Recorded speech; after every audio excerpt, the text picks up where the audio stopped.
All right, it's day 44 of the Outside Freak Challenge. If you're new here, I'm Z.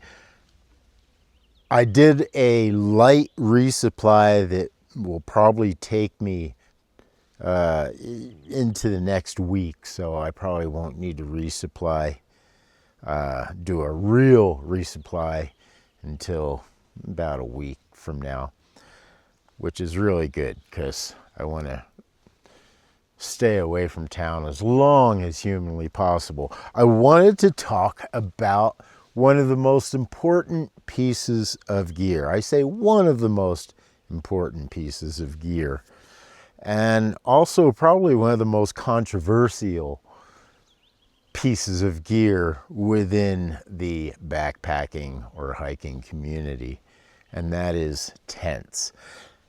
Now, you wouldn't know it by looking at some of this gear behind me, but I am somewhat of a gear nerd. This RAI Trailmade tent, admittedly a budget tent, but I think a really good tent actually, was just a temporary replacement for my Six Moons Lunar Duo. And Chad Ventures asked me, one person or two person tent. Well, the Lunar Duo was a two person tent, and it was towards the middle to end of when I was doing the PCT when I bought it.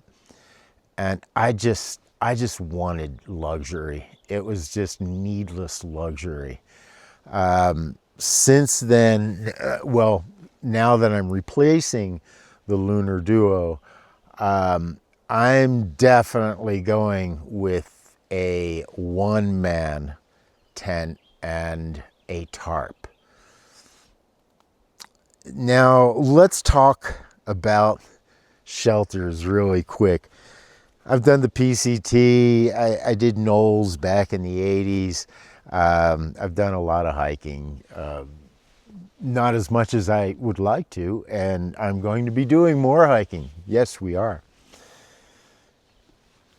However, I've been around the block, and now let's face it, if you need shelter, plastic bags or just plastic tarp, some string or some rope, maybe some screen. I mean, that's not going to cost you more than what, 20, 40 bucks. If you bought it new, you could probably find most of that stuff in the garbage, you know. So, and it would keep you perfectly dry, and you can mold plastic bags and strings and rope, maybe some duct tape and some screen, and you could create a wonderful shelter. However, I think probably most of us want to go with something with a little bit more aesthetic value and function, right? The fabrics of modern gear are much thinner, and the waterproofness has gotten better, and the poles have gotten stronger and lighter that usually hold the tents up if it's not a trekking pole tent. So this is a really good time to be alive to be buying tents. You can get a tent like this, which I think is a great tent.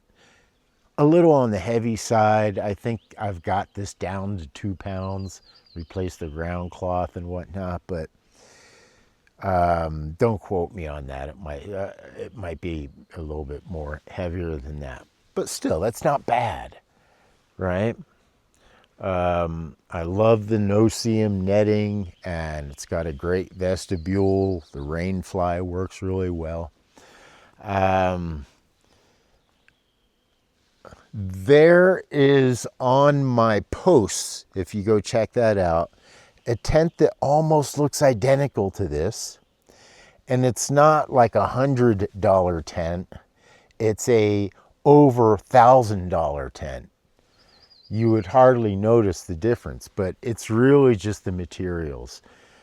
The materials that are used really define how expensive a tent is going to be.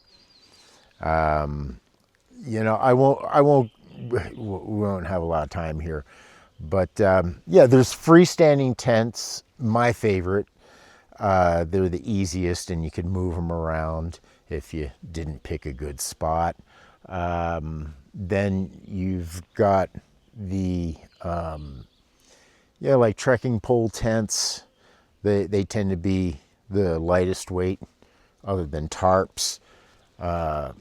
You got what's called 3-season tents, which is this, different from a 4-season or a winter tent, which would be much less mesh and thicker fabric. Again, I won't go really hardcore into tents. I don't have a lot of time to do that on this video, but I will say that tarps are my favorite and also probably the way going forward. If you think a one-person tent is too small, you could just get a lightweight tarp and put it over it and extend it out as big as the tarp that you have. So tarps are really awesome. You can, instead of a tent, use a tarp and then just use rather bug netting over your head, or you can even get some mesh inserts that you could clip in to a tarp, which that's I'm looking into that. I'll let you know. The beauty of tents is they're just all inclusive, set up quickly and whatnot, but the tarps give you so much more versatility. You can set it up high so you can walk around underneath it. You can set it down low with the edges touching the ground to give you more protection from the weather. You can set it up like a lean-to, like an A-frame. You can get very creative with tarps. And tarps come in, right now I'm using the big old thick tarp. Yeah, you get these for like 15 bucks at any store, really. You could use plastic, works just as fine. For backpacking, you can use a sil nylon or a sil poly tarp. They tend to be very expensive, but they're also very light. I hear there's one tarp out there that's like 5 ounces. I'm gonna look into that. So anyway, that's all I got for you. I got a lot more for you regarding tents, but we'll have to save that for another video.